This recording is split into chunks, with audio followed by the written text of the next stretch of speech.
జయ శ్రీకృష్ణ. శుక్లాంబరధరం విష్ణుం శశివర్ణం చతుర్భుజం ప్రసన్నవదనం ధ్యాయేత్ సర్వ విఘ్నోపశాంతయే. కృష్ణాయ వాసుదేవాయ దేవకీ నందనాయ చ నందగోపకుమారాయ గోవిందాయ నమో నమః. మహాకవి శ్రీ బమ్మెర పోతనామాత్య ప్రణీత శ్రీ మహాభాగవతం చదువుతున్నాం. నవమ స్కంధంలో ఉన్నాం. నైమిసారణ్యంలో సౌనకాది మహర్షులకు సూత మహాముని భాగవత గాథలను తెలియజేస్తున్నారు. పరీక్షణ్ మహారాజుకు శుక మహర్షి భాగవత గాథలను తెలియజేస్తున్నారు. శుక మహర్షి పరశురాముని యొక్క వృత్తాంతం చెప్పి, ఆ పరశురాముడు ఆ పద్మనేత్రుడు ఘనుడు అయిన జమదగ్ని కుమారుడు భార్గవరాముడు తర్వాతి మన్వంతరంలో సప్తర్షులలో స్థానాన్ని అలంకరిస్తాడు అని చెప్పి, ప్రస్తుతం అంటే ఆ సుఖ మహర్షి చెప్పే సమయానికి ఆ పరశురాముడు సకల భవబంధాల నుండి విముక్తుడై గంధర్వులు సిద్ధులు తనను సేవింపగా మహేంద్ర పర్వతంపై శాంత చిత్తుడై ఉంటూ ఉన్నాడు. పరశురాముడు చిరంజీవి అనే పరశురామ గాథను పరీక్షణ్ మహారాజుకు తెలియచేసి ఆ పరశురాముని గాథతో పాటుగా విశ్వామిత్రుని గాథను కూడా చెప్తాను అని చెప్తున్నారు. భగవంతుడు హరి క్రియ భృగుకులమున బుట్టి ఎల్ల పృథివీపతులన్ జగతి భారము వాయగ బగకొని పలుమారు చంపే భవరమున నృపా. ఓ మహారాజా, భగవానుడైన ఆ శ్రీహరి భృగువంశంలో జన్మించి భార్గవరాముడై భూభారాన్ని తగ్గించడానికి కాను రాజులతో వైరాన్ని పెట్టుకుని పలుమార్లు వారిని యుద్ధంలో పరిమార్చాడు. అలాగా రుచికునికి జమదగ్ని మహర్షి, జమదగ్ని మహర్షికి పరశురాముడు జన్మించారు అని చెప్పి, తర్వాత గాధికి జన్మించిన విశ్వామిత్రుని గాథను చెప్తున్నారు. గాధికి అగ్నితేజుడైన విశ్వామిత్రుడు జన్మించాడు. ఎందుకంటే సత్యవతీదేవి క్షత్రియ బలంతో కలిగిన హవిస్సును తల్లికిచ్చింది. గాధి మహారాజుకు విశ్వామిత్రుడు జన్మించాడు. తపోబలం చేత రాజధర్మాన్ని మాని బ్రహ్మర్షి అయ్యాడు. 9 కుమారులను పొందాడు. ఆ సమయంలో భృగు వంశంలో జన్మించిన అజీగర్తుని కుమారుడు సునస్సేపుడు అనేవాడు తల్లిదండ్రుల చేత యాగ పశువుగా హరిశ్చంద్రుడికి అమ్ముడుపోయాడు. హరిశ్చంద్రుడు కుమారుడు జన్మిస్తే ఇస్తాను అని వరుణుడికి ఒక ప్రమాణం చేశాడు. హరిశ్చంద్రునికి కుమారుణ్ణి ఇచ్చాడు వరుణుడు. అయితే ఆ కుమారుణ్ణి ఇవ్వడానికి సంశయిస్తున్న సమయంలో ఎవరైనా బ్రాహ్మణ కుమారుడు నీ కుమారుడి బదులు ఇవ్వవచ్చు అని అంటే అజీగర్తుని దగ్గరికి హరిశ్చంద్రుని సైనికులు వెళ్ళారు. అజీగర్తుడు నాకు పెద్ద కుమారుడు అంటే ఇష్టం అంటే, అజీగర్తుని భార్య నాకు 3వ కుమారుడు అంటే ఇష్టం అంది. అంటే అప్పుడు ఆ 2వ కుమారుడు సునస్సేపుడు అనేవాడిని హరిశ్చంద్రుడికి యాగ పశువుగా ఇచ్చేశారు. అజీగర్తునికి ఆ బ్రాహ్మణ దంపతులకు చాలా ధనాన్ని హరిశ్చంద్రుడు ఇచ్చాడు. అయితే ఆ సునస్సేపుడు అతను విశ్వామిత్ర మహర్షిని వేడుకున్నాడు, నన్ను కరుణించండి అని. విశ్వామిత్ర మహర్షి మంత్రోపదేశం చేసి సునస్సేపుడిని రక్షించాడు. బ్రహ్మాది దేవతలను స్తుతించి మెప్పించి వారి చేత బంధ విముక్తుడయ్యాడు సునస్సేపుడు. అతనిపై జాలి వహించిన విశ్వామిత్రుడు ఆ సునస్సేపుడిని యాగం తర్వాత తల్లి తండ్రి వద్దనుకున్నారు. హరిశ్చంద్రుడికి దేవేంద్రుడు సునస్సేపుడిని యాగ పశువుగా బలి ఇవ్వాల్సిన అవసరం లేదు అన్నాడు. దాంతో ఆ సునస్సేపుడు ఎక్కడికి వెళ్ళాలి అని అంటే, నాకు ప్రాణభిక్ష పెట్టిన వారు మీరే కాబట్టి విశ్వామిత్రుడి దగ్గరికి వచ్చాడు. విశ్వామిత్రుడు సునస్సేపుడి మీద జాలి వహించి ఆ సునస్సేపుడు చేయి పట్టుకుని తన ఇంటికి తీసుకొచ్చి అప్పటికే 9 కుమారులు ఉన్నారు విశ్వామిత్రుడికి. తన కుమారులతో ఇలా చెప్పాడు, కన్నుల గంటిని వీనిని మన్నన కొమరుండు నాకు మక్కువ మీలో నన్నన్న ఎనుచునతనిన్ మన్నింపుండని చూచి మత సంయుతులై. నాయనలారా, ఈ సునస్సేపుణ్ణి చూసింది మొదలు ఆ విశ్వామిత్రుడికి చాలా అవ్యాజమైన మమకారం కలిగింది. విశ్వామిత్రుడు చెప్తున్నాడు, నాకు ఇతని మీద అవ్యాజమైన ప్రేమ కలిగింది. ఇతన్ని నేను కుమారుడిగా భావిస్తున్నాను. కాబట్టి మీరు కూడా ఇతన్ని అన్నగా గ్రహించండి అని విశ్వామిత్రుడు చెప్పాడు. అంటే వాళ్ళందరికీ కోపం వచ్చింది. ఇతడన్నటవో మాకును కృతకృత్యులమైతి మనచు గేలియొనర్పన్ సుతులన్ మ్లేచ్చులు గండని ధృతి లేక శపించి తపసి తిరుగుడు వడగన్. ఆహా, ఇతడ అన్న మాకు అన్నగారట, మంచి మాటే, చాలా బాగుంది అని సునస్సేపుడి గురించి ఎగతాళిగా మాట్లాడారు విశ్వామిత్రుడు కుమారులు. దాంతో విశ్వామిత్రునికి కోపం వచ్చి కొడుకులు అని ఏమాత్రం జాలి చూపించకుండా మీరందరూ మ్లేచ్చులైపోండి అని శపించాడు. అలా ఆయన శపించేసరికి ఆ నూర్వరులో మధ్యవాడు మధుచంద్రుడు అనేవాడు భయపడి తన తర్వాతి 50 మంది సోదరులతో కలిసి తండ్రికి నమస్కరించాడు. తండ్రి, మీరు ఆనతిచ్చిన ప్రకారం మాకు సునస్వాపిడే అన్న, అలాగే అతన్ని గౌరవిస్తాం కాక అని ప్రార్థించాడు. విశ్వామిత్రుడు దానికి సంతోషించి మంత్రద్రష్ట అయిన సునస్సేపుని వారికి జ్యేష్ఠునిగా చేసి మధుచందునితో మిగిలిన కొడుకులతో ఇలా అన్నాడు. ఎందుకు సునస్సేపుడిని జ్యేష్ఠునిగా చేశాడు అంటే, సునస్సేపుడు విశ్వామిత్రుడి దగ్గర నుంచి మంత్రోపదేశం పొందాడు. ఆ మంత్రంలో సిద్ధి పొంది దేవతల అనుగ్రహం పొందినవాడు. అందుకని ఆ సునస్సేపుడిని అన్నగా చేసి పాడి సెడక వీడే నేడు నీ కథమున కొడుకు కలిగే నేడు కొడుకులారా కడుపులార మీరు గొడుకుల గనుడింక ప్రీతి తోడ దేవరాతు కోడి. ఇతను దేవరాతుడు సునస్సేపుడు. నాయన, మీ వల్ల ధర్మానికి విఘాతం కలగని పద్ధతిలో నాకు ఈ సునస్సేపుడు మరో కొడుకైనాడు. అందుకని మీరందరూ ఈ సునస్సేపుడిని, ఈ దేవరాతుని ప్రేమతో నడుచుకుంటూ బిడ్డలను పొందండి అని 50 మంది కొడుకులను ఆశీర్వదించాడు విశ్వామిత్రుడు.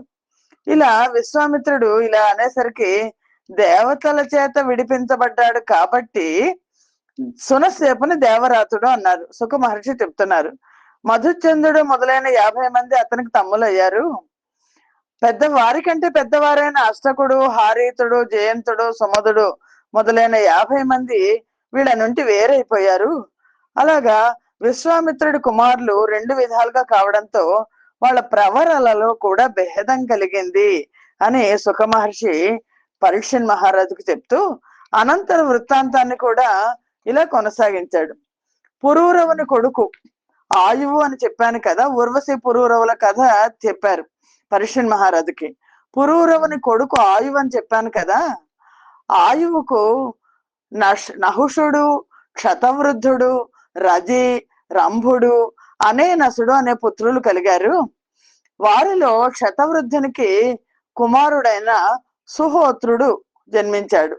ఆ సుహోత్రునికి కాశ్యుడు, కుషుడు, గృష్ణమధుడు అనే 3 కుమారులు కలిగారు. వారిలో గృష్ణమధునికి శునకుడు అనే కుమారుడు జన్మించాడు. ఆ శునకుడు అనే మహానుభావునికి సౌనకుడు అనే మహాత్ముడు జన్మించాడు. సౌనకుడికి బృహ్వచ ప్రవరుడు జన్మించాడు. ఆ బృహ్వచ ప్రవరుడు తపస్సు చేసుకోవడానికి వెళ్ళిపోయాడు.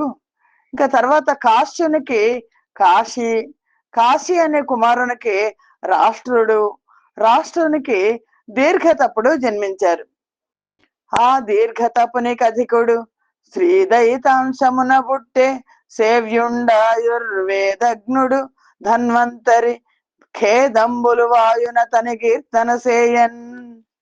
ఆ దీర్ఘతపునికి విష్ణుమూర్తి యొక్క అంశలో సకల జనావళి చేత సేవించబడే ఆయుర్వేదజ్ఞుడైన ధన్వంతరి జన్మించాడు.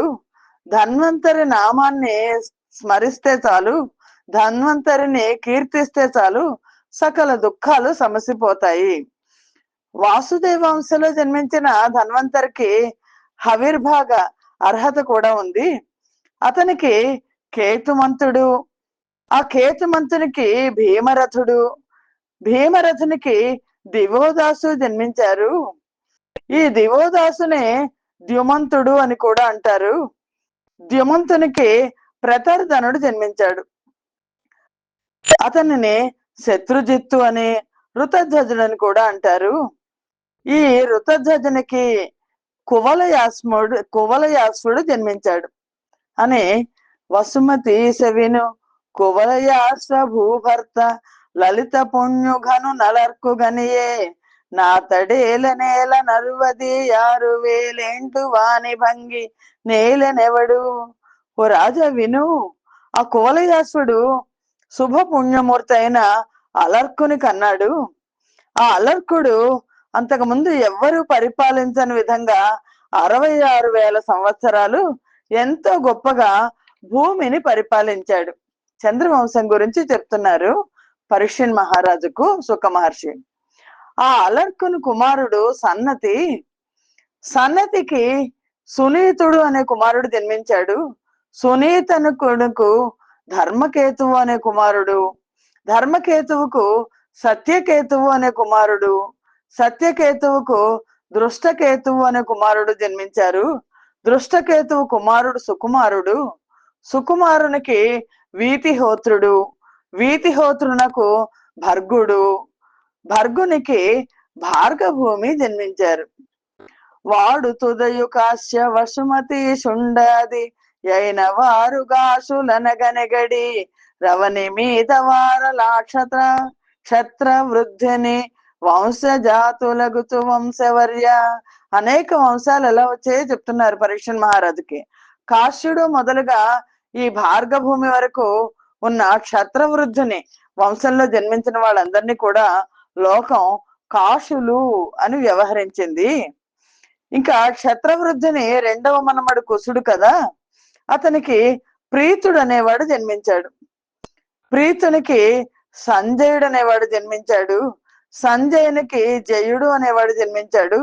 జయునికి కృతుడు అనేవాడు జన్మించాడు. కృతునికి హర్యధ్వనుడు, హర్యధ్వనునికి సహదేవుడు, సహదేవునికి భీముడు జన్మించారు. భీముని కుమారుడు జయత్సేనుడు, అతని కుమారుడు సంకృతి, అతనికి జయుడు అనే కుమారుడు జన్మించాడు. అతలాగే సంకృతికి జయునికి క్షత్రధర్ముడు జన్మించాడు. వీళ్ళంతా కూడా క్షత్రవృద్ధిని వంశంలోని రాజులు, ఒకళ్ళ తర్వాత ఒకళ్ళు ఈ భూమిలో పరిపాలన చేశారు. క్షత్రవృద్ధిని తమ్ముడైన రంభునికి రభసుడు, రభసునికి గంభీరుడు, గంభీరునికి కృతుడు జన్మించారు. కృతునికి బ్రహ్మకులం జన్మించింది. ఇంకా అనేనసునికి శుద్ధుడు, శుద్ధునికి శుచి, శుచికి బ్రహ్మసారథి అయిన త్రికకుత్తుడు, అతనికి శాంతరజుడు జన్మించారు. అతడు విజ్ఞానవంతుడు, కృతకృత్యుడు అయి విరక్తుడయ్యాడు శాంతరజుడు. రజి అనువానికి రాజేంద్ర ఏనూరు కొడుకులు గలిగిరి ఘోర బలులు వేల్పులెల్లను వచ్చి వేడిన నారజి దైతులం బెక్కండ్ర ధరణి గోల్చి నా కంబు దేవేంద్రునకు నిచ్చిన రజికాళ్ల కెరగి సురప్రభుండు వెండియునతనికి విభుద దేహమునిచ్చి సంతోష బుద్ధి నర్చనమునర్చే అంత నారజి మృతుడైన నతని పుత్రు లమర విభుడు తమ్మునడిగి కొనిన నీక ఇంద్రలోక మేలిరి వ్యాగభోగములు పుచ్చుకొనిరి గర్వమంది. రాజా, ఇక రజి అనేవాడు అత్యంత ఘోర బలశాలులైన 500 మంది కొడుకులు కలిగారు. దేవతల ప్రార్థన పైన రజి దైత్యులందరినీ జయించాడు. స్వర్గలోకాన్ని దేవేంద్రునికి అప్పగించాడు. దానికి సంతోషించిన ఇంద్రుడు అతని కాళ్లకు మొక్కి స్వర్గాన్ని ప్రసాదించి పూజించాడు. ఆ తర్వాత రజి మరణిస్తే ఆయన కుమారులు గర్వించి దేవేంద్రుడు అడిగిన ఇంద్రలోకాన్ని ఇవ్వక వాళ్లే పాలిస్తూ యాగ భాగాలను కూడా పొందారు. వేలు పులరేడు గురుచే వేలిమి పెట్టించి బలిమి వెలయగ నిజ దంభోలి నిరజి సుతులను నిర్మూలనము గావించి స్వర్గముంగై కొనియన్. దాంతో ఇంద్రుడు కోపం వచ్చి గురువైన బృహస్పతి చేత హోమం చేయించాడు. బలవంతుడై తన వజ్రాయుధంతో ఆ రాజి కుమారులందరినీ నిర్మూలించి ఇంద్రలోకాన్ని కైవసం చేసుకున్నాడు. అలా ఉండగా నహుషునికి యాతి, యయాతి, సంయాతి, ఆయాతి, వియతి, కృతి అనే 6 కొడుకులు శరీరధారికి ఇంద్రియాల్లాగా జన్మించారు. వాళ్ళలో పెద్ద కొడుకైన యతికి నహషుడు రాజ్యం అప్పగించాడు. దాంతో యతి విరక్తుడయ్యాడు. రాజ్యంబు పాపమూలము, రాజ్యముతో నొడలెరుంగ రాజు సుమతియున్, రాజ్యమున బూజ్యునెరుగడు, రాజ్యము గీజ్యంబు ముక్తి రతులకు నేల. రాజ్యం అన్ని పాపాలకు మూలము, అది ఒళ్ళు పై తెలియనివ్వదు. రాజైన వాడు ఎంతటి బుద్ధిమంతుడైన పూజ్యుని గుర్తించడు. ముక్తికాంక్ష కలిగిన వాళ్ళకి ఈ రాజ్యం ఎందుకు అని యతికి నహుషుడు రాజ్యం అప్పగిస్తే ఆ యతి రాజ్యాన్ని వదిలిపెట్టేశాడు. రాజ్యాన్ని వదిలేసి వెళ్ళిపోయాడు. ఆ నహుషుడు మఖ శతమును మానుగ గావించి ఇంద్రమానిని గవియం భూని మునీంద్రుడు మోచిన యానముపై నుండి కూలెనహి అయినేలన్. నహుషుడు 100 యాగాలు చేశాడు. ఆ 100 యాగాలు చేసి ఇంద్ర పదవిని పొందాడు. ఇంద్ర పదవిని పొంది, ఇంద్ర పదవి పొందడం అంటే మొత్తం అంతా పరిపాలన చేయడం ముల్లోకాలను. కానీ ఇంద్రుని భార్య శచీదేవిని తన దగ్గరకు రమ్మన్నాడు. నేను ఇంద్రుణ్ణి కదా, నువ్వు ఇంద్రుని భార్య శచీదేవి రమ్మన్నాడు. రమ్మంటే ఆవిడ పాపం దేవ గురువు బృహస్పతిని సలహా అడిగింది. అంటే బృహస్పతి ఏం చెప్పారంటే, నేను వస్తాను నీ దగ్గరికి, కానీ నువ్వు నా దగ్గరికి రావడానికి ఈ మహర్షుల చేత పల్లకి మోయించుకుని రా అన్నాడు. అంటే అంది ఆవిడే. అనేసరికి నహుషుడు ఈ సప్తర్షులను పిలిచి నా పల్లకి మోయండి అన్నాడు. అలా పల్లకి మోస్తున్నప్పుడు నహుషుడి కాలు సప్తర్షులకు తగిలింది. దాంతో వాళ్ళు వెంటనే శపించారు. పల్లకి నుంచి పడిపోయి పావైపోయాడు నహుషుడు.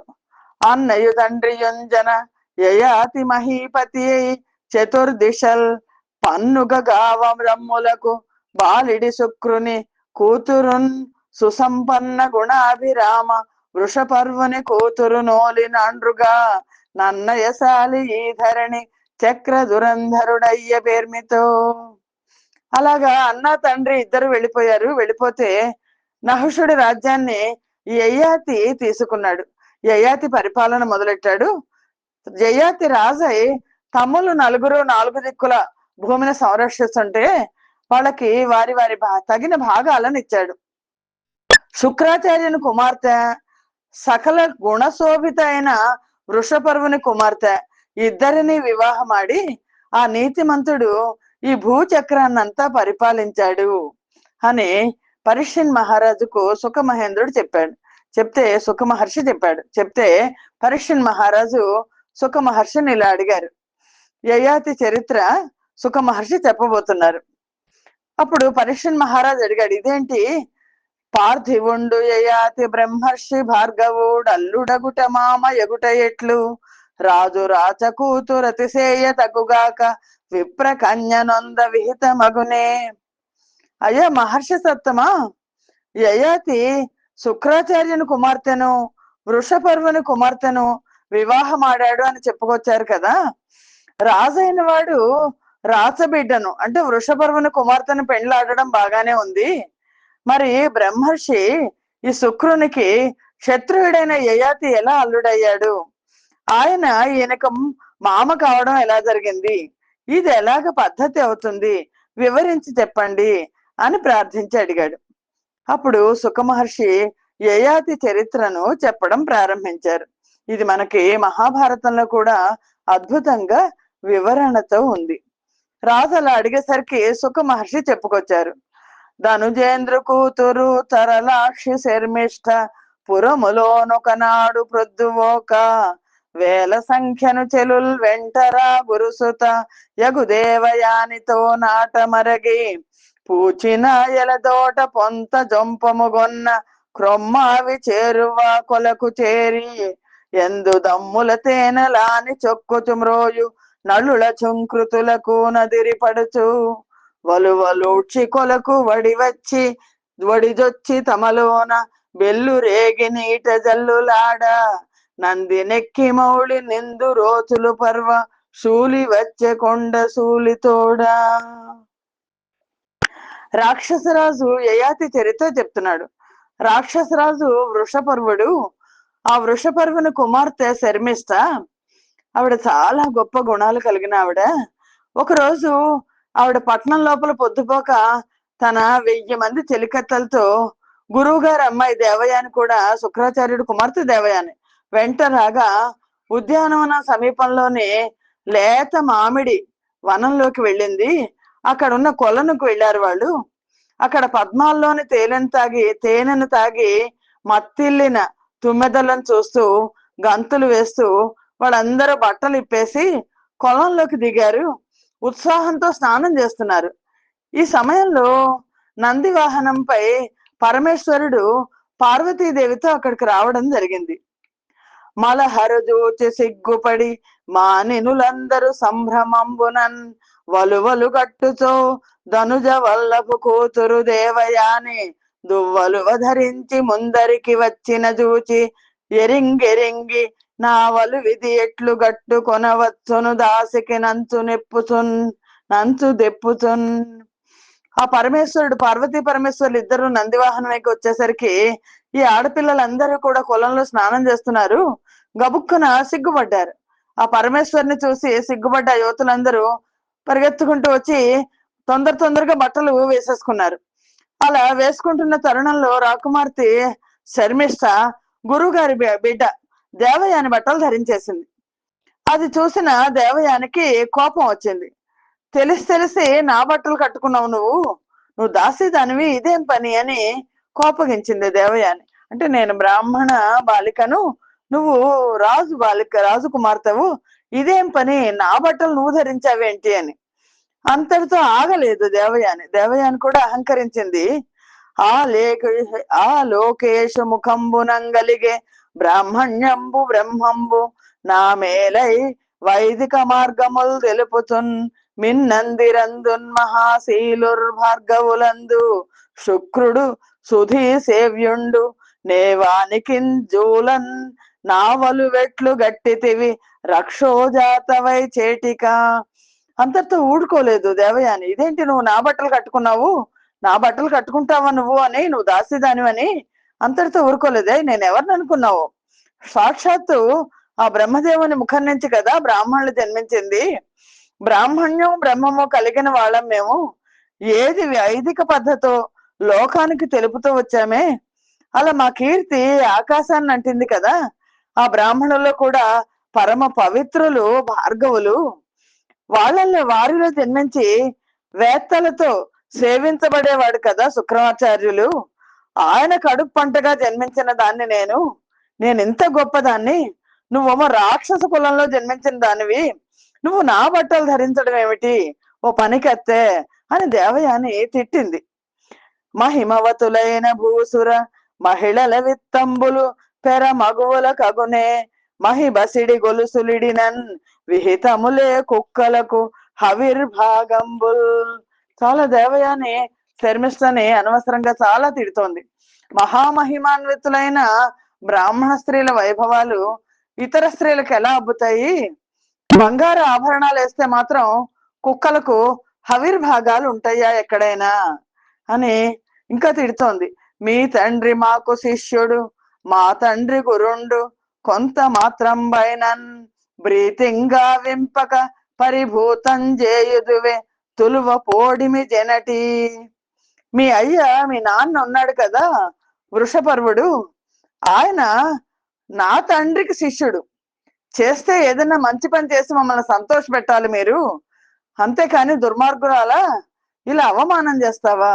దేవయాని తన బట్టలు శర్మిష్ట కట్టుకోవడం అవమానంగా భావించింది అని ఇలా తోలనాడుతున్న దేవయాని మాటలు విని శర్మిష్ట కోపం వచ్చింది. దెబ్బతిన్న నాగుపాము బుసలు కొడుతున్న విధంగా నిట్టూర్పులు విడుస్తూ పెదవులు కొరుకుతూ శర్మిష్ట ఇలా అంది. ఇద్దరు అమ్మాయిల మధ్య వచ్చిన పోట్లాట ఇది. భిక్షుండై తమ తండ్రి మా జనకునిన్ భిక్షించి యుండంగా సంరక్షింపందుదినెంతయై మరపుతో రాజప్రసూతాకృతిన్ రక్షో రాజతనూజతో సుగుణతో నాతో సమంబాడెడిన్ గుడ్క్షిప్స్ఫోటము గాగ దీని జలులి కూపంబునంద్రోవరే.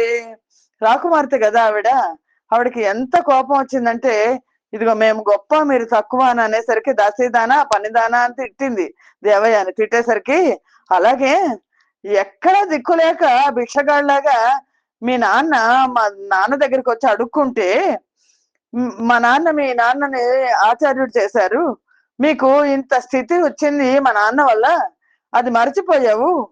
మేలిమి పువ్వు వంటి దాన్ని నేను, చాలా అందమైన దాన్ని, సుగుణవతిని, రాసబిడ్డను, నాతో నన్ను అవమానం చేస్తూ ఇలా మాట్లాడతావా?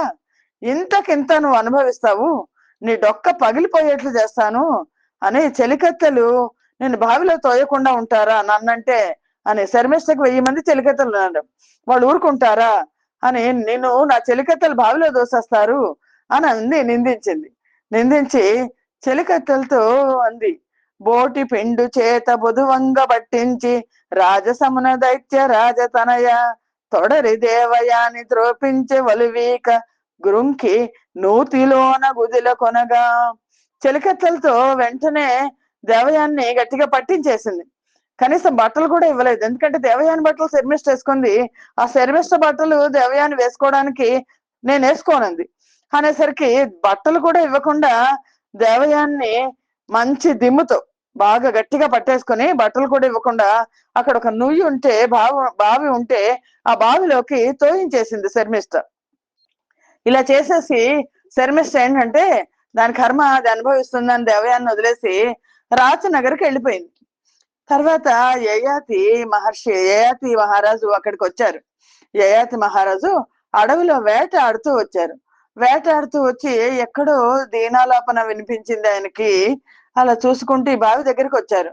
ఆ బావిలో ఆ చెట్ల కొమ్మలను పట్టుకుని వేళ్లాడుతున్న దేవయాన్ని చూశారు. చూసి ఆ దైవవశాత్తు దేవయాని ఉన్న నూతి దగ్గరికి వచ్చారు. వెంటనే ఆవిడ అందరిని పిలుస్తోంది దేవయాని.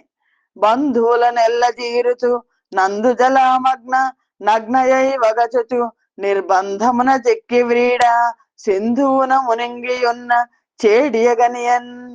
యయాతి మహారాజు ఆ బావి దగ్గరికి వచ్చారు. బావి దగ్గరికి వచ్చి ఆ నూతి దగ్గరికి వచ్చి లోపల చూసేసరికి ఈవిడ దేవయాని లోపల నుంచి అరుస్తోంది, బంధువులందరినీ పేర్లు పెట్టి పిలుస్తోంది. ఆ నీళ్లు లేవు నూతిలో.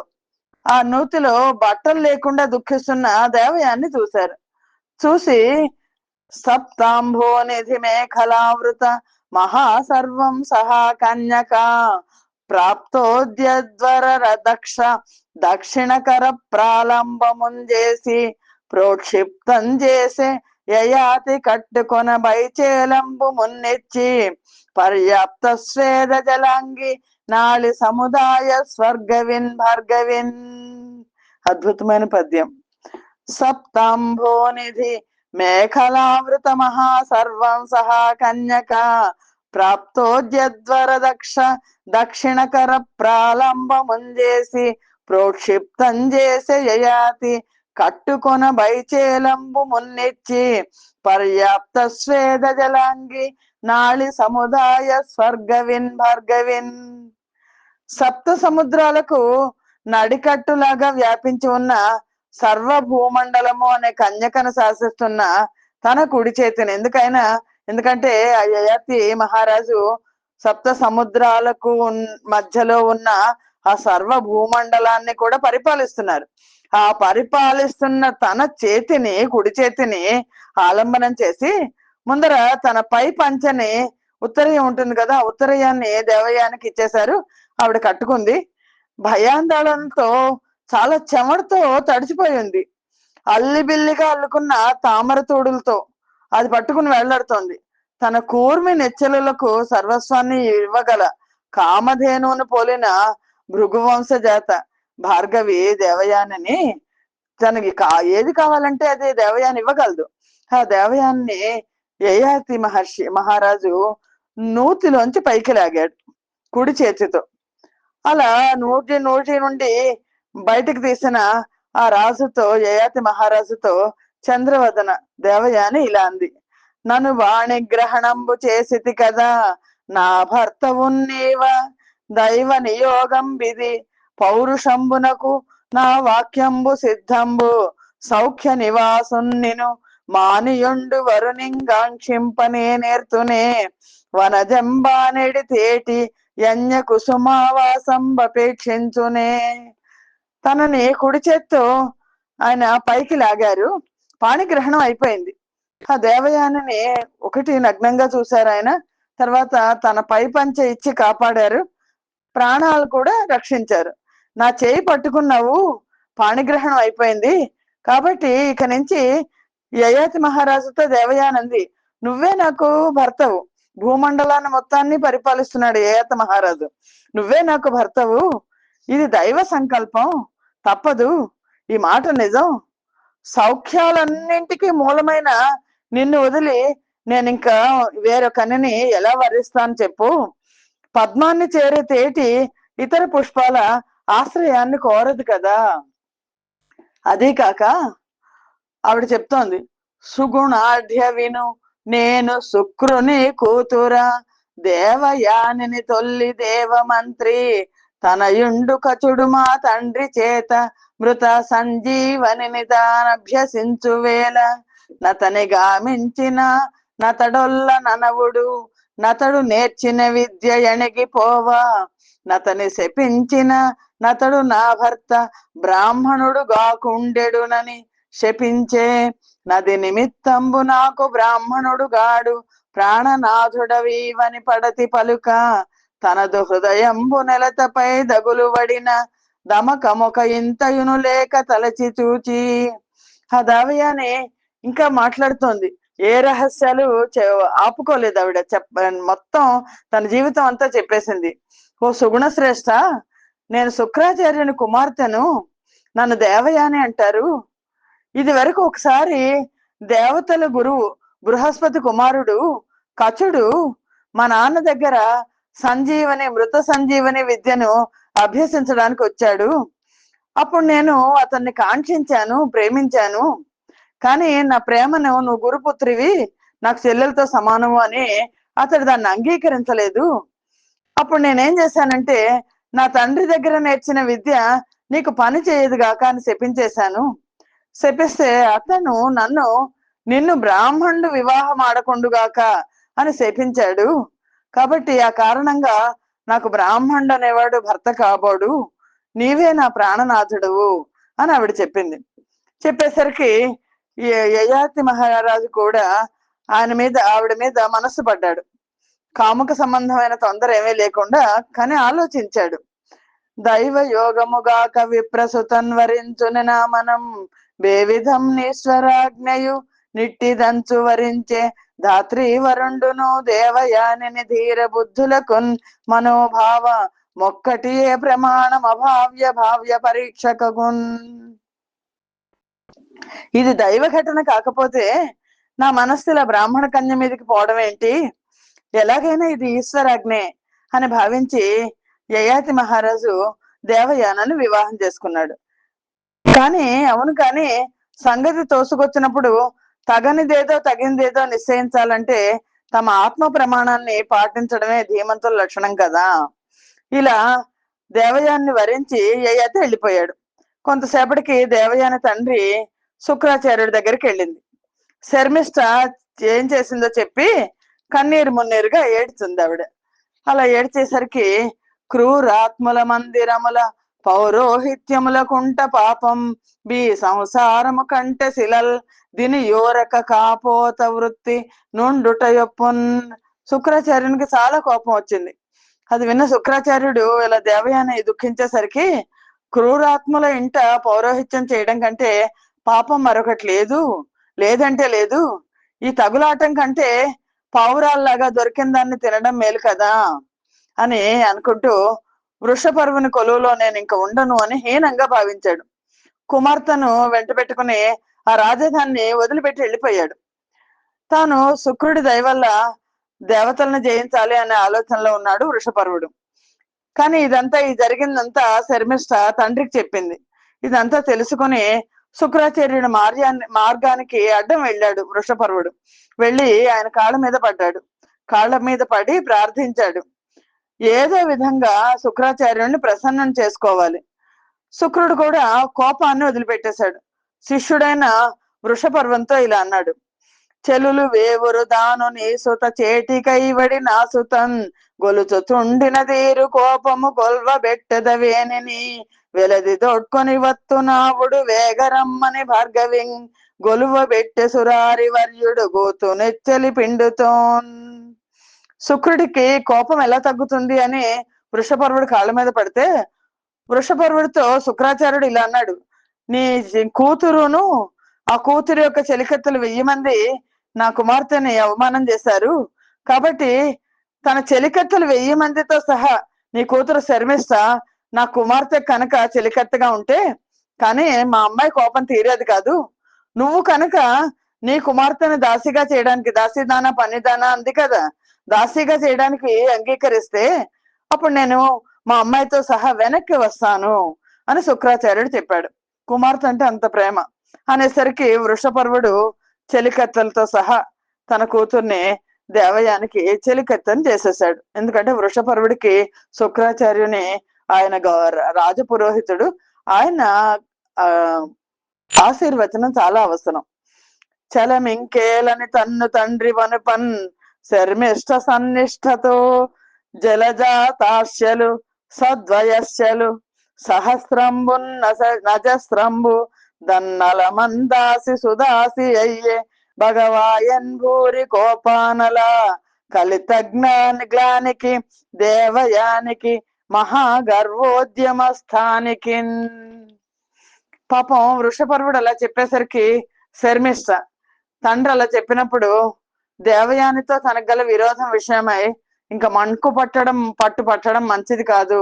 శర్మిష్ట చాలా మంచి మా పిల్ల భావించి శర్మిష్ట ఏం చేస్తుందంటే, తాను తన 1000 మంది చెలికత్తెలతో బ్రాహ్మణ కన్యనన్న అహంకారంతో తన మీద పగబూనిన దేవయానిలో పూర్వంపు కోపము పగ పోయేట్లుగా సేవలు చేస్తూ వచ్చింది.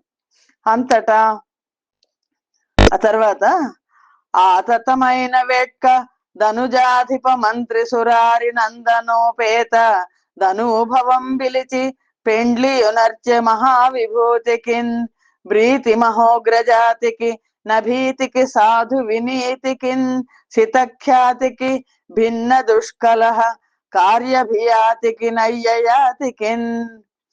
శుక్రాచార్యుల వారు వృషపర్వుని కుమార్తె శర్మిష్టతో కలిసి ఉన్న కుమార్తె దేవయానిని శత్రువులకు ఎంత మాత్రం వెరవనివాడు, సాధు గుణాల్లో మిన్నయైన వాడు, నిష్కళంక కీర్తిశాలి, శుభకార్య నిర్వహణలో ఆసక్తి చూపేవాడు అయిన యయాతి మహారాజుకి ఇచ్చి వేడుకతో అత్యంత వైభవంగా దేవయానిని వివాహం చేశాడు. దేవయానిని వివాహం చేయడం అంటే దేవయానితో పాటు ఆవిడ దాసీజనం అంతా 1000 మంది దాసీజనం, తర్వాత శర్మిష్ట, వీళ్ళందరూ కూడా దేవయానితో పాటు ఆ మహారాజు గృహానికి వెళ్ళారు. అలా కుమార్తెనిచ్చి పెళ్లి చేసి ఆమెను యయాతితో పంపే సమయంలో అప్పగింతలు పెడుతూ శుక్రాచార్యులు చాలా జాగ్రత్తగా అన్నారు: శర్మిష్టతో సంగమం కూడదు సుమా అని హెచ్చరించి పంపించారు. దాసీలందరూ 1000 మంది ఉన్నారు, శర్మిష్ట ఉంది, దేవయానిని తప్ప నువ్వు మరొకళ్ళతో కలవకూడదు అని హెచ్చరించి మరీ పంపించారు. కాలక్రమంలో దేవయానికి యదువు తుర్వసుడు అనే కుమారులు కలిగారు. ఒకరోజు దేవయాని ఇంటి లోపలికి రాకూడని వేళ ఆ సమయం కోసం వేచి చూస్తోంది శర్మిష్ట. ఎందుకంటే ఆవిడ రాకుమార్తె, ఆవిడికి కూడా యయాతి మహారాజును వివాహం చేసుకోవద్దామని ఉంది. ఆ సమయం కోసం వేచి చూస్తున్న శర్మిష్ట మదనతాప పీడిత అయి ఒంటరిగా ఉన్న యయాతిని చేరి తన అభీష్టాన్ని తెలియచేసింది. శుక్రాచార్యులకి ఈ సంగతి తర్వాత తెలుస్తుంది. శుక్రాచార్యులు యయాతిని శపిస్తారు కూడా. ఆవిడ ఎప్పుడైతే శర్మిష్ట యయాతిని చేరి నేను నీతో కలవాలి అన్న కోరికని చెప్పింది. ఆ జవరాలి చూచి మన మాపలేక మనోభవార్తుడై యా జన భర్త మున్ను కవిమయాడిన మాట తలంచి అయిన జేతోజ సుఖంబులందనిపే త్రోవగ వచ్చునే దైవయోగముల్ రాజట సద్రహస్యమట రాజకుమారిని మాన నేర్చునే. ఆమెను చూసిన యయాతి కూడా చాలా మనస్సును కట్టడి చేయలేక శుక్రాచార్యులు చెప్పిన విషయం గుర్తొచ్చినా సరే దాన్ని అవతల పెట్టి శర్మిష్ఠతో కలిశారు. అవును, మరి దైవయోగాన్ని తప్పించడం ఎవరి వల్ల అవుతుంది? ఆయనేమో రాజు, అబ్బిన అవకాశం ఏమో అత్యంత రహస్యంగా వచ్చింది. శుక్రాచార్యులు ఆ, కోపిస్తాడు అని తెలిసినా సరే యయాతి ఇలా చేశారు అని శుక మహర్షి పరీక్షన్ మహారాజుకు చెప్తున్నాడు. ఆయనేమో రాజు, అవకాశం ఏమో రహస్యంగా వచ్చింది. మరి ఈవిడేమో శర్మిష్టమో చాలా అందమైనది, రాకుమార్తె. ఆ రాకుమార్తెను ఆయన ఎలా నిరాకరిస్తాడు అని శుక మహర్షి పరీక్షన్ మహారాజుతో చెప్తున్నారు. అలా శర్మిష్ట యయాతి వల్ల గర్భవతి అయింది. క్రమంగా దృహ్యువు, అనువు, పూరువు అనే ముగ్గురు కుమారులకు జన్మనిచ్చింది. ఎలాగైతే ఇదంతా కూడా దేవయానికి తెలిసింది. పట్టరాని కోపం వచ్చింది దేవయానికి. తండ్రి దగ్గరికి వెళ్ళింది. కోపంతో ఒళ్ళు పై తెలియకుండా ఉంది ఆవిడ. ఆ క్షణంలో యయాతి కూడా దేవయాన్ని బతిమలాడుతూ ఆవిడ వెనకాలే వెళ్ళాడు. మామకేల చెప్ప మాను సరోజాక్షి ధనుజ తనయ పొంది తప్పుబడితే గామినైన నన్ను కరుణింపు పతి మాట తండ్రి మాట కంటే తగును నీకు. దేవయాన్ని యయాతి బతిమలాడుకుంటున్నాడు. వెళ్ళి ఆవిడతో అంటున్నాడు, ఓ పద్మనేత్రి, మామగారితో చెప్పడం దేనికి? శర్మిష్ఠతో తగులాటం పెట్టుకోవడం, నేను కలవడం తప్పైపోయింది అని చెప్తున్నాను కదా. నా బుద్ధి తక్కువ, నా కామాసక్తి ఇంత పని చేసింది. తప్పే కాదనడం లేదు, నా మాట విను. పుణ్యసతులు తండ్రి మాట కంటే భర్త మాటకు విలువిస్తారు కదా. ఇది నేను నీకు చెప్పాల్సిన విషయమా?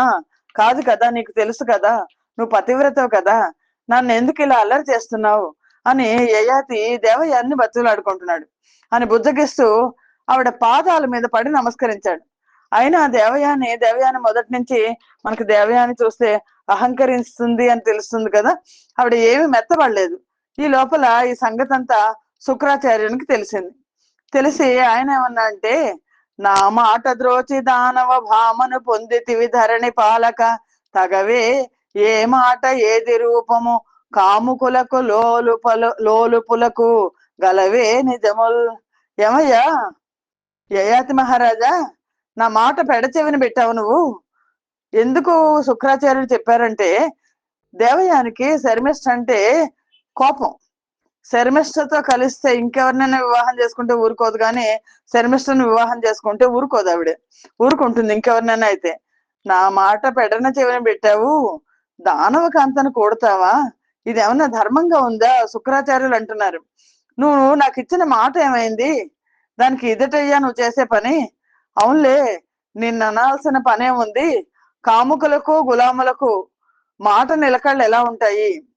అలానే తరుణులు రోతగించుకునే ముసల్తనం నిన్ను ఆవహించుగాక అని చెప్పించేశారు శుక్రాచార్యులు.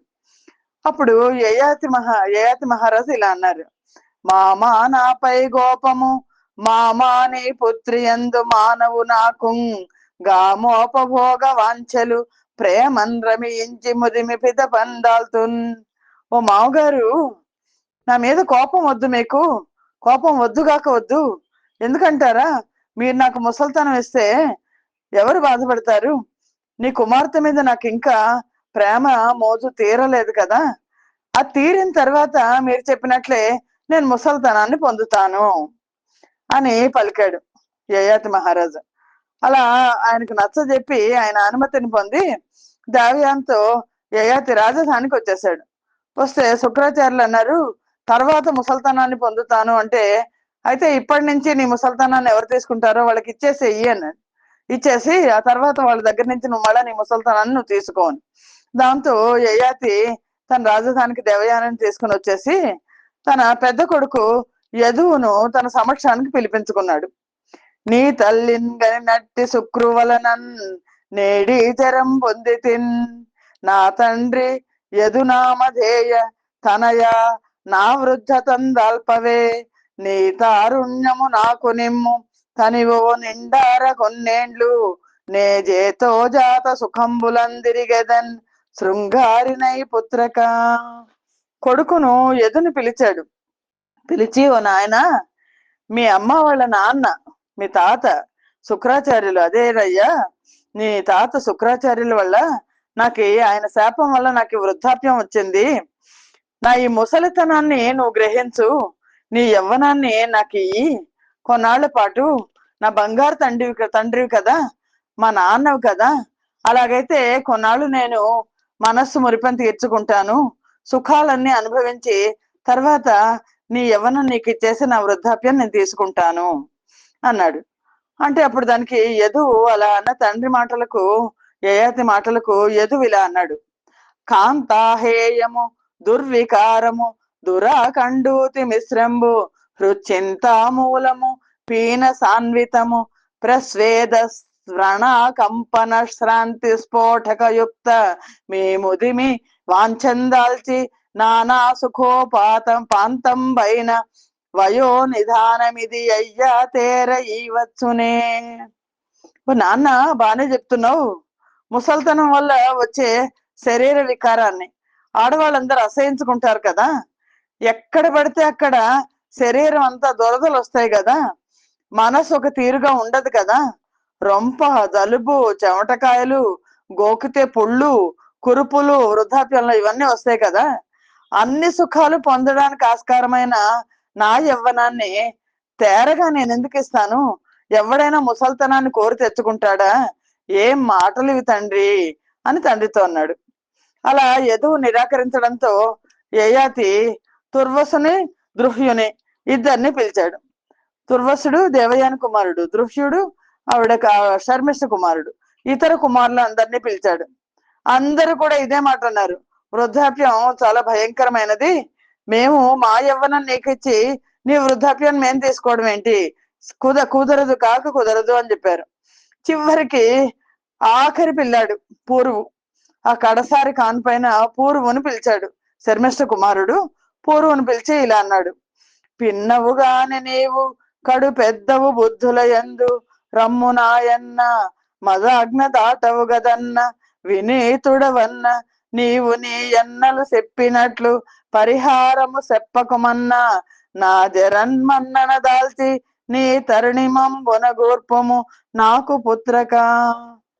యయాతి మహారాజు తన కుమారుడు ఆఖరి కొడుకు పూర్వును బతిమలాడుకుంటున్నాడు: తండ్రి, నువ్వు వయస్సుకు చిన్నపిల్లవాడివి, కానీ నీ బుద్ధి బహుదొడ్డది నాకు తెలుసు కదా, నువ్వెప్పుడు నా మాట కాదనవు, నీతిమంతుడివి, నీవు కూడా నీ అన్నలు చెప్పినట్లు చెప్పక నీ యవ్వనాన్ని నాకు ఇచ్చి నా ముసల్తనాన్ని పొందుతావా, నా తండ్రి కదూ అన్నాడు. తండ్రి అలా అనేసరికి తల్లిదండ్రుల ఎడల పెద్దల ఎడల మన్నన కల సుగుణశాలి ఆ పూరుడు ఇలా అన్నాడు. ఆ పూరుడు తండ్రితో అంటున్నాడు: అయ్యా, నన్నిటు వేడనేల భవదీయాజ్ఞా సముల్లంఘనం వయ్యుండన్ పరిహారమున్నొడువ నేనన్యాయినే నీ జరన్ నెయ్యం బొప్పగదాల్చి నా తరుణిమన్ నీకిచ్చదన్ బంపినన్ గయ్యం బాడడి పుత్రకుండు క్రిమి సంకాశుండు కాకుండునే. తండ్రి అంటే ఎంత భక్తి అంటే అపూరుడు ఇలా అన్నాడు: తండ్రి, మీరు నన్ను ఇలా అడగడం ఏం బాలేదు, నన్ను అడగాల, మీ మాటను పాటించకపోతే కదా మీరు అలా అనాలి, మీ మాటకి నేను ఎదురు చెప్పను, మీరు నన్ను ఆజ్ఞాపించండి, మీ మాటకు ఎదురాడడానికి నేనంత పాపాత్ముడినా, తండ్రి మాటకు ఎదురు చెప్తే వాడు పాపాత్ముడు, మీ వృద్ధాప్యాన్ని సంతోషంగా తీసుకుంటాను, నా యవ్వనాన్ని మీకు ఇస్తాను, తండ్రి ఒక మాట చెప్తే దాన్ని కాదన్న వాడికి పుట్టగతులుంటాయా, పురుగులు పడి చస్తాడు కదా, అంతేకాకుండా ముని వృత్తిడయ్యనేటికి జనపాలక సుగతి కోరు సత్పురుషులకున్ తనుగన్న తండ్రి చెప్పిన పని చేసిన సుగతి కొంగు పసిడియ కాదే. అంతేకాదు మహారాజా, నాన్న, పుణ్యగతులను కోరుకునే సత్పురుషులు కోరి మునివృత్తిని అవలంబించాల్సిన పనే ఉంది చెప్పు, తండ్రి చెప్పిన దాన్ని ఆచరిస్తే చాలదా, అలా ఆచరించిన వారికి పుణ్యగతి అనేది వారు కొంగును కట్టుకున్న బంగారమే కదా అని ఆ పూరుడు పనుపక చేయుదురధికులు పనిచిన మధ్యములు పొందు పరతురు తండ్రుల్ పని చెప్పి కోరి పనిచిన ననిసము మారాడు పుత్రులధములు తండ్రి. మూడు రకాలైన కొడుకులు ఉంటారు, అని చెప్తున్నాడు. నిజానికి ఉత్తములైన వాళ్ళు ఎవరంటే తండ్రి మనస్సు తెలుసుకొని ఆయన చెప్పకుండానే ఆయన అభీష్టాన్ని నెరవేర్చేవాళ్ళు ఉత్తములు. చెబితే ఆయన చెప్తే చేసేవాళ్ళు మధ్యములు. తండ్రి నోరు తెరిచి అడిగినా సరే చేయక ఎదురు చెప్పేవాళ్ళు అధములు కదా తండ్రి అని చెప్పి పూరుడు తండ్రి ముసల్తనాన్ని, వృద్ధాప్యాన్ని తీసేసుకున్నాడు. తీసుకుని తన యవ్వనాన్ని తండ్రికి ఇచ్చాడు. శుక్రాచార్యుడిని దగ్గర బతిమలాడుకొని కొన్నాళ్ల పాటు నేను ఈ శాపాన్ని అనుభవించను అని యయాతి చెప్తే దానికి ఇంకెవరికైనా ఇస్తే సరిపోతుంది అంటే కుమారుల్లో పూరుడికి ఇచ్చాడు. పూరుడికి వృద్ధాప్యాన్ని ఇచ్చి పూరుడి యొక్క యవ్వనాన్ని తీసుకున్నాడు. తర్వాత యయాతి యువకుడు అయినాడు. ఏడుందీవులు నేడు వాడలుగా సర్వేలాతలం బెల్లబెన్ వీడైలోనుగా నేలుచుం ప్రజల నన్వేషించి రక్షింపుచున్ దోడం భార్గవిరా మనోజ సుఖ సంతోషంబులందేలుచున్ గ్రీడించెన్నియ తేంద్రియుండగుచు నా క్రీడా విశేషంబులన్. యయాతి మహారాజు గొప్ప మహారాజు. ఆయన యవ్వనాన్ని పొంది ఆ యయాతి 7 ద్వీపాలతో కూడిన ఈ ప్రపంచాన్నంతా 7 వీధుల్లాగా చేసి ధర్మసమ్మతంగా పరిపాలించాడు. ప్రజలని ఎక్కడెక్కడున్న వాళ్ళని కూడా కన్నబిడ్డలాగా కాపాడాడు. దేవయానితో భార్గవి ఆవిడతో ఇష్టభోగాలను ఆనందాతిరేకంతో నియమబద్ధంగా అనుభవించాడు. మర్మంబులనతి సాధ్వి ధర్మంబుల దేవయాని తన ప్రాణేశున్ నర్మముల మనోవాక్తను కర్మంబుల నుండు లేక కడు మెప్పించెన్. ఆ దేవయాని కూడా పతివ్రత ధర్మాలతో త్రికరణ శుద్ధిగా తన భర్తను సేవించి మనోజ క్రీడల్లో తన ప్రాణనాయకుని ఆనందింపజేసింది. ఆకాశంబున మేఘ బృందము ఘనంబై సన్నమై దీర్ఘమై ఏకంబై బహురూపమై ఎణగునట్లే దేవు గర్భంబులో లోక శ్రేణి జరించుచున్ మెలగుచున్ లోపించు నా దేవు సుశ్రీకాంతున్ హరిగూర్చి యాగములు శేషన్నాహుషుండం డిమ్ములన్. ఆ వినువీధిలో మేఘాలు ఒకప్పుడు పెద్దవిగా, మరొకప్పుడు పీలగా, కడు పొడవుగా ఉంటాయి. మరొకప్పుడు అంతా ఒకటే కనిపిస్తుంది. అలాగా అనేక రూపాలు పొంది అంతలో పోయినట్లు కనిపించే ఆ శ్రీ మహావిష్ణువు గర్భంలో లోకాలు పుడతాయి, ఉంటాయి, అంతలో మాయమైపోతాయి. ఇదంతా ఆయన లీలా వినోదం. అలాంటి లీలా వినోదనైన ఆ శ్రీ మహావిష్ణువుని గురించి యయాతి మహారాజు, ఆ నహుషను కుమారుడు యయాతి అనేకమైన యాగాలు చేశాడు. అంతేకాదు చెలి కాండ్రంగరులన్ రథమ్ముల భట శ్రేణిన్ దురంగంబులన్ గలలో గన్న ధనాళితో సమూలంగా జూచుచున్ భార్యతో బలువేలేండ్లు మనోజ భోగల హరి పర్యాప్తుడై తేలియున్ బలు తృష్ణంగడగాన గెంతయు మహాబంధంబులన్ త్రుక్కుచున్. ఆ యయాతి మహారాజుకి యవ్వనం వచ్చింది. ఆయన మంచి పరిపాలన చేశారు. అలాగే అనేకమైన యాగాలు చేశారు. చేయడం మాత్రమే కాకుండా స్నేహితులు, ఏనుగులు, రథాలు, సైన్యము, గుర్రాలు వీటన్నిటినీ కూడా కలలో కన్న ధనాన్నంతా కూడా ఒక రూపంగా భావించి భార్యతో 10,000 సంవత్సరాలు సుఖభోగాల్లో తేలాడాడు. తన కోరికలకు ఇంకా అంతు దరి కనిపించడం లేదు అని ఇంద్రియ భోగాల్లో చిక్కుపోయాడు. ఒకరోజు మెడకు తెచ్చుకున్నాడు. అలా ఉంటుండగా ఒకరోజు తనలో తను ఆలోచించుకున్నాడు, తెలివి తెచ్చుకున్నాడు. ఇదేంటి ఇలాగా స్త్రీ నిమిత్తమై నేను మోసపోయాను అని ఎంతో విచారానికి లోనై తన భార్యతో దేవయానితో ఇలా అన్నాడు. యయాతి దేవయానికి ఒక కథ చెప్తున్నాడు. ఆ కథ ఏం చెప్పాడంటే తన జీవిత గాథనే చెప్తున్నాడు. యయాతి దేవయానికి బస్తోపాఖ్యానము అనే నెపంతో నాకు ఒక కళ వచ్చింది అని కథ చెప్తున్నాడు. మన చారిత్రము వంటిది వినుమితిహాసంబు గలదు వృద్ధ జనములన్ మునులును మెత్తురు నీవును మనమున నంగీకరింపు మంజులవాణి. దేవయాన్ని రోజు కూర్చోబెట్టుకుని నేను నీకు ఒక కథ చెప్తాను.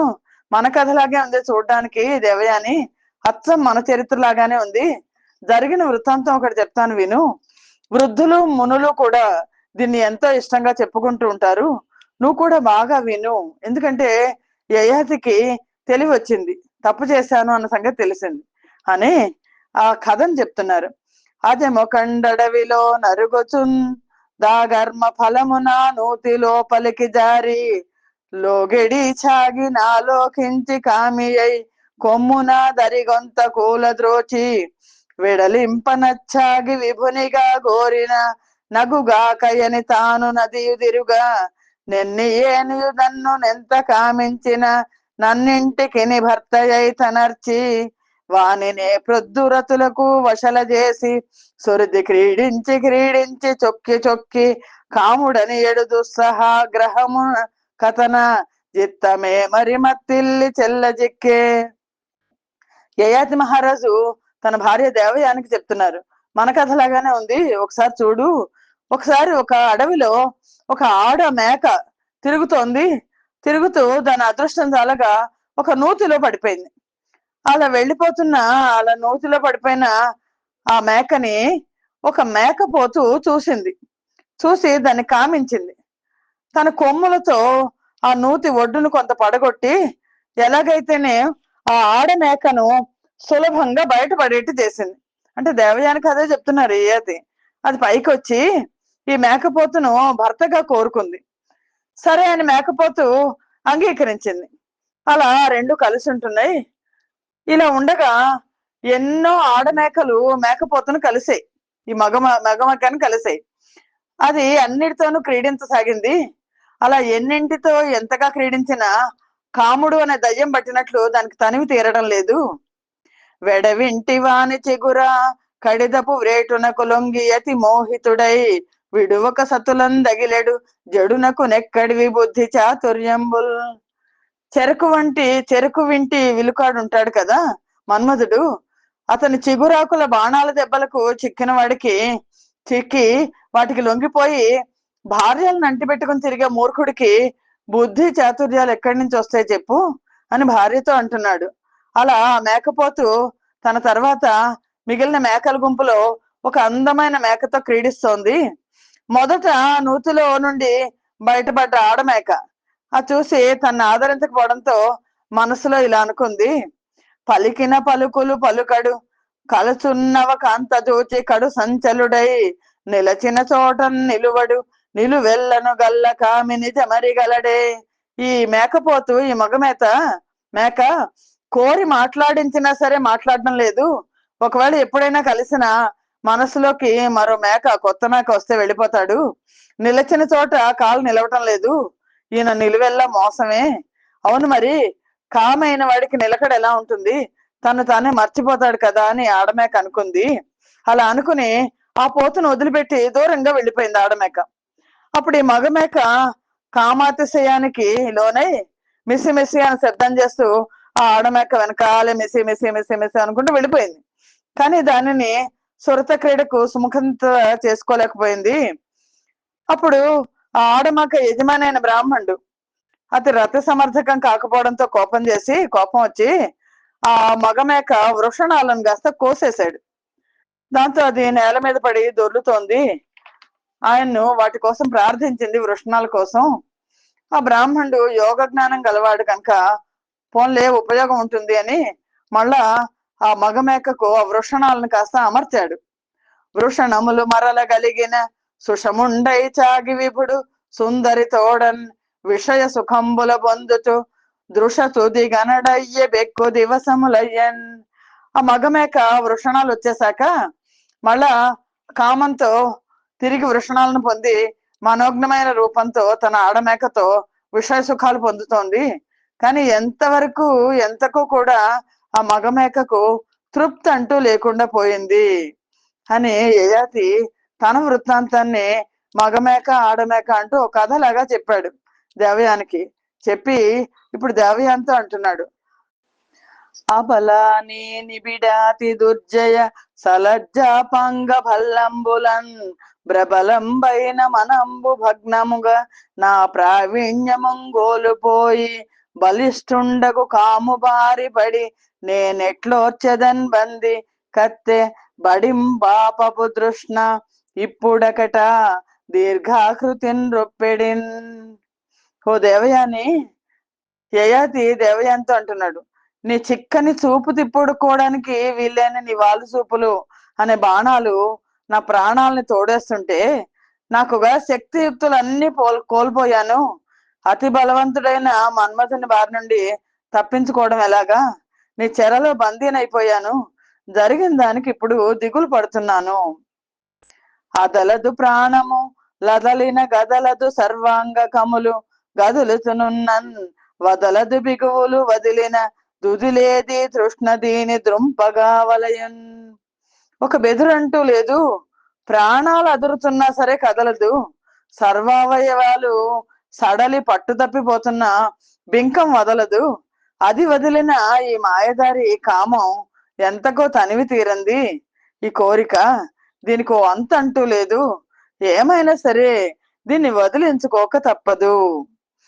వెయ్యేండ్లయ్యను నీతో గ్రయ్యంబడి ఉన్నవాడ గామ సుఖములన్ గృయ్యదొక ఇంచుకైనను డయ్యదు కొనలిడియ దృష్ణ నవ పద్మముఖి. నీతో ఈ రొంపిలో దిగబడి 1000 ఏళ్ళు దాటింది, అయితేనేమి కామసుఖ శక్తి తగ్గింది లేదు, అలసిపోయింది లేదు. లేకపోగా ఈ కామసుఖం ఎప్పటికప్పుడు కొత్తగా అనలు కొనలు వేస్తోంది కదా పద్మముఖి. ముదిసెను దంతావళియను ముదిసెను కేశములు ధనువు ముదిసెందనకొన్ ముదియనివి 2 చిక్కెను బ్రతికెడి తీపియును విషయ పక్ష స్పృహయున్.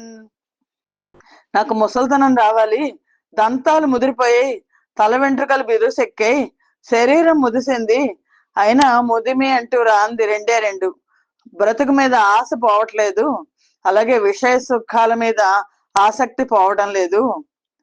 కడలేదాశాలత కొను గడజోడగానరాదు కడగని రేనిన్ గడుముదమున సంసారము గడగందురు తత్వ విధులు కమల దళాక్షి. ఆశావల్లికకు అంతులేదు, కమలనేత్రి దరి కానరాదు. ఒక్కసారి దాన్ని పొడగన్నారు తత్వవేత్తలు, ఇంకా సంసార బంధం అంతా చూస్తారు. ఆ సంసారంలో పడితే తత్వవేత్తలు కూడా నాశనం అయిపోతారు. మండన హాటక పశువే దండాశ్వ వధూదుకూల ధాన్యాదులు పెక్కుండియు నాశాపాసము ఖండింపగలేవు మరియు గడమయ చుమ్మి. నగలు బంగారం, పాడిగొడ్లు, ఏనుగులు, గుర్రాలు, సతులు, మేలైన వస్త్రాలు, ధనధాన్యాలు ఎంత ఎక్కువగా ఉన్నా సరే ఆశాపాసాన్ని ఖండించలేవు. ఇంకా ఇంకా కావాలి అని అనిపిస్తుంది. కామోపభోగ సుఖములు వేమారును పురుషుడు అనుభవించుతునున్నన్ గామంబు శాంతి పొందదు ధూమధ్వజుడాజ్యవృష్టి దృంగుడువడునే. కామసుఖాలు ఎన్నిసార్లు అనుభవించనే గాక పురుషుడు తృప్తి పొందడం అనేది కల్లా. నెయ్యి పోస్తూ ఉంటే అగ్ని చల్లారుతుందా? ఇది అంతే. అక్క తల్లి చెల్లెలాత్మజ ఎక్కిన పాను పెక్క జనదు పద్మనయన పరమయోగికైన బలిమిని నింద్రియ గ్రామమధిక పీడ కలుగజేయు. ఓ పద్మనయన, అందుకని మగవాడు ఎప్పుడు కూడా ఇంద్రియాలు పాడు చేస్తుంటాయి, పరమ యోగిని సైతం ఇంద్రియాలు పట్టి పీడిస్తుంటాయి. అక్క అయినా సరే, చెల్లి అయినా సరే, ఆఖరికి కన్న కూతురైనా సరే, వాళ్ళు పడుకొని ఉన్న మంచం మీద ఒక పురుషుడు అనేవాడు కూర్చోకూడదు అని ఒక నియమం పెట్టేశారు యయాతి. వెంగిలి విత్తై తిరుగక కంగారై చెడక ముక్తి కాంక్షించునతం డంగనల తోడ విడువని సంగడముల వదల వలయు జలజాతముఖి. ఓ గమ్యం అంటూ లేక తిరుగుతూ బుద్ధిపట్టుత్వాన్ని కోల్పోక ముందే మోక్షాన్ని కోరేవాడు స్త్రీలతోటి సాంగత్యాన్ని, ఇతర బంధాలను విడవక తప్పదు కమలముఖి. అందుకనే కొంతమంది సన్యాసులు స్త్రీలతో మాట్లాడము అంటారు, స్త్రీలను చూడము అని కూడా అంటారు. ఎందుకంటే ఆ స్త్రీలను చూస్తే ఆ సాంగత్యం ఇతర బంధాలను కలుగజేస్తుందని భయం అని. దేవయానితో యయాతి ఇలా అంటున్నారు, నేను 1000 సంవత్సరాల పాటు ఇంద్రియ సుఖాలు అనుభవించాను, అయినా సరే అలాంటి సుఖాన్ని అనుభవించాలి అనే కోరిక ప్రతి దినము పెరుగుతూనే ఉంది. కాబట్టి ఈ దినం మొదలు ఇవాటి నుంచి నేను ఆశలన్నిటినీ త్రుంచేస్తున్నాను, ఏమీ పట్టించుకోకుండా ఉంటాను, విషయాసక్తులన్నీ వదిలేస్తున్నాను. నేను, నాది, నా వలన అనే అహంకారాన్ని వదిలేస్తున్నాను. అడవుల్లో మృగాల్లో ఒక మృగంలాగా కాలం వెళ్ళబుచ్చుతాను. మనస్సును బ్రహ్మం నందు లగ్నం చేస్తాను. అంటే సన్యాస జీవితానికి వెళ్తున్నాను అని చెప్తూ భార్య అనుమతి తీసుకుంటున్నాడు యయాతి. మనస్సును బ్రహ్మం నందు లగ్నం చేస్తాను. ఆ బ్రహ్మనిష్ట ఆశా నివారణ కనుక నేను దాన్నే విచారిస్తూ ఆహారాన్ని నిద్రని వదిలేస్తాను. తన్ను తాను గుర్తెరిగి ఈ జీవన వ్యాపారపు ముంపును గురించి భావించిన వాడే కదా నిజమైన పండితుడు, అతడే జ్ఞాని అని చెప్పి పూరుని యవ్వనాన్ని మళ్ళా పూరుడికి ఇచ్చేస్తాను అని పూరుని యవ్వనాన్ని పూరుడికి ఇచ్చేశాడు యయాతి. ఇచ్చేసి భార్య అనుమతి తీసుకుని తన ముసల్తనాన్ని తను పొందాడు. లోభం వదిలిపెట్టేసి, లోభం అంటే నేను నాది అనే భావన వదిలిపెట్టేసి తన భుజబలంతో అర్జించుకున్న రాజ్యాన్ని విభజించేశాడు.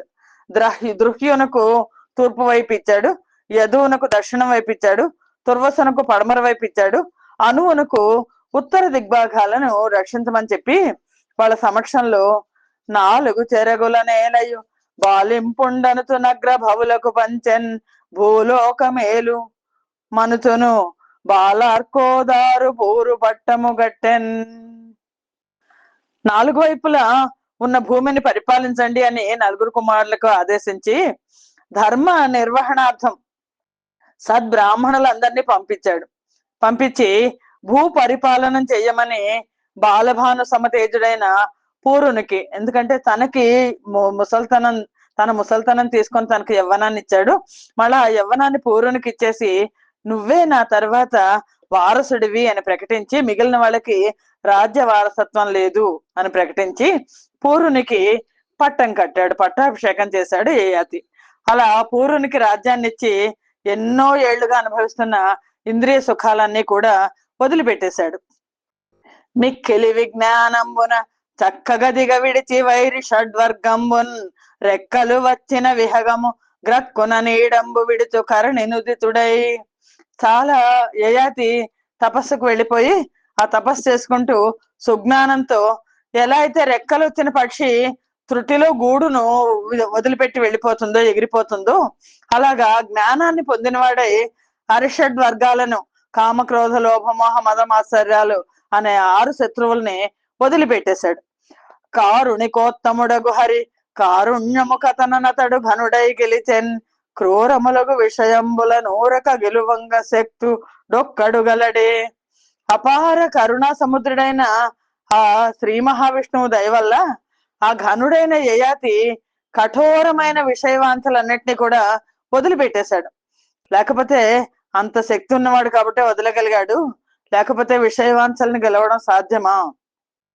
అలా గెలిచిన వాడు ఎవరైనా ఉన్నారా అని సుఖ మహర్షి పరీక్షణ్ మహారాజుకు చెప్పి అలా అన్ని బంధాలను పారద్రోలి ఆ యయాతి మహారాజు సత్వ రజస్తమో గుణాలను అతిక్రమించాడు, త్రిగుణాతీతుడయ్యాడు. పరిశుద్ధమైన ఆత్మ గలవాడై ఆ యయాతి భగవద్భక్తులు పొందే ఉత్తమమైన గతిని పొందాడు. పరిశుద్ధము ఉత్కృష్టమైన వాసుదేవ పరబ్రహ్మంలో లీనమైపోయాడు. యయాతి శ్రీ మహావిష్ణువుతో సాయుధ్యం పొందాడు అని చెప్పి, మరి దేవయాని ఏమైంది అనంటే ప్రాణేశుడాడిన పలుకులు నగవులు గాజూడ కంతరంగమున నిలిపి పథికులైపోవచ్చు వాణీయ శాలల జల్లగా నుండెడి జనుల ఎట్ల సంసారమున గర్మ సంబంధులై వచ్చి యాలు బిడ్డలు మగండనుచుగూడి యుండుటగాని సంయోగంబు నిత్యంబు గాదీశ మాయ ప్రకల్పితంబు దీని విడుచుట తగవని తెగువ మెరసి నిద్ర సాలించి మేల్కొన్న నేర్పుచాల గలిగి భార్గవి సర్వ సంఘముల విడిచి హరిపద ధ్యానయై ముక్తి కరిగిన తిపా. యయాతి మహారాజు ముక్తిని పొందారు. మరి భార్య దేవయాని ఏమైంది అంటే, దేవయాని తన భర్త చెప్పిన మాటల్ని ఏదో ఉపుసుపోకకు చెప్పిన మాటలుగా భావించలేదు. ఆవిడ మనస్సులో బాగా చక్కగా మననం చేసుకుంది.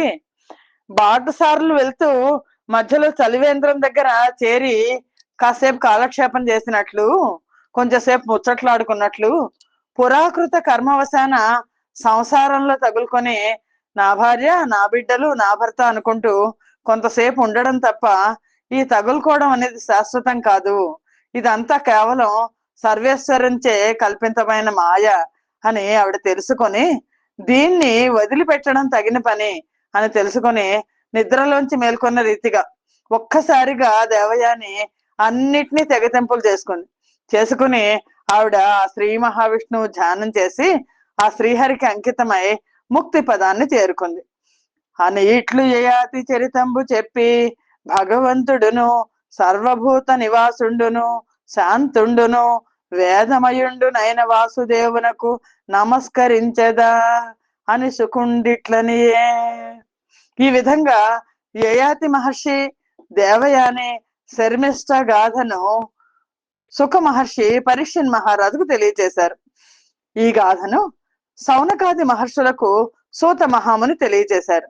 అలా తెలియచేసి సుఖ మహర్షి ఏమన్నారంటే, యయాతి చరిత్రను వినిపించిన తర్వాత ఈ యయాతికి దేవయానికి మిగిలిన వాళ్ళందరికీ కూడా ఆ ముక్తి పదం పొందడానికి ఆ పరమాత్మ పట్ల దృష్టియే ముఖ్యమైనది. భగవానుడు సర్వజీవాత్మకుడు శాంతుడు వేదమయుడు అయిన ఆ పరమాత్మకు ఆ వాసుదేవునికి నేను నమస్కరిస్తున్నాను అని పరీక్షన్ మహారాజుకు యయాతి చరిత్రను తెలియజేశారు. తెలియజేసి, ఓ భరతవంశ దీపక, భారత నీవు జనించిన పూరుని వంశంబు నందు పుట్టిన వారిన్ జారు యశోలంకారుల ధీరుల వినిపింతునధిక తేజోధనులన్. ఓ భరతవంశ దీపక, నువ్వు జన్మించిన పూర్వుని వంశంలోనే, మీదే పూర్ణ వంశం, ఆ జన్మించి కీర్తిని తేజస్సును పొందిన వాళ్ళ చరిత్రను చెబుతాను, ఆలకించు అని భాగవత గాథలను చెప్పడం కొనసాగిస్తున్నారు సుఖ మహర్షి. ఇక్కడితో ఈ సంచికను ఆపుచేద్దాం. స్వస్తి ప్రజాభ్య పరిపాలయంతాం న్యాయేన మార్గేణ మహిం మహేషాః. గోబ్రాహ్మణేభ్య శుభమస్తు నిత్యం. లోకా సమస్తా సుఖినో భవంతు. సర్వం శ్రీకృష్ణార్పణమస్తు. యదక్షర పదభ్రష్టం మాత్రాహీనంతే యద్భవేత్ తత్సర్వం క్షమ్యతాం దేవ. నారాయణ నమోస్తుతే. శ్రీమన్నారాయణ నమోస్తుతే. జయ శ్రీకృష్ణ.